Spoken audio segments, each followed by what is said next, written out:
Trahedya ng buhay ko. Hello Ate Mila. Itago niyo na lang ako sa pangalang Juhaira. 25 years old OFW sa Saudi. Isa akong Muslim. 9 years old ako nang mamatay ang tatay ko. May bunso akong kapatid na lalaki. Nakatira kami sa probinsya sa tabi ng dagat. Mangingisda ang kabuhayan ng tatay ko. Nang mamatay si Papa ay halos wala kaming makain. Minsan nahihingi lang kami sa mga tito at tita namin. Si Mama ay wala rin alam na trabaho. Tumatanggap lang ng labada.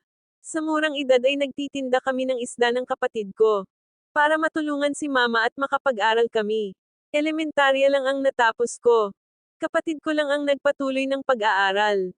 Hanggang sa nag-16 years old ako. May nagkagusto sa akin si Ahmad.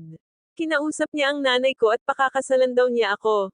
Hindi ko siya gusto dahil matanda siya sa akin. 45 years old na siya. Wala rin sa isip ko ang pag-aasawa. Pero sabi ng nanay ko pag nagpakasal daw ako sa kanya ay giginhawa ng konti ang buhay namin. Dahil tutulungan niya kami. Sa murang edad ay nagpakasal ako. Tinulungan niya si Mama at tumulong din siya sa pag-aaral ng kapatid ko. Tumigil na rin ako sa pagtitinda ng isda.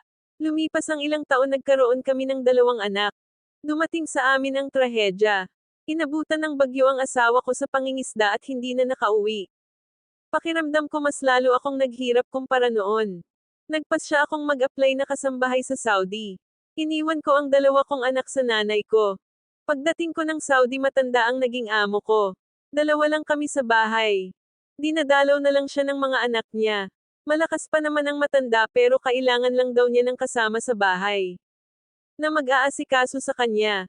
Konti lang ang pagkain ng matanda sa bahay at madalas hindi pa niya ako binibigyan.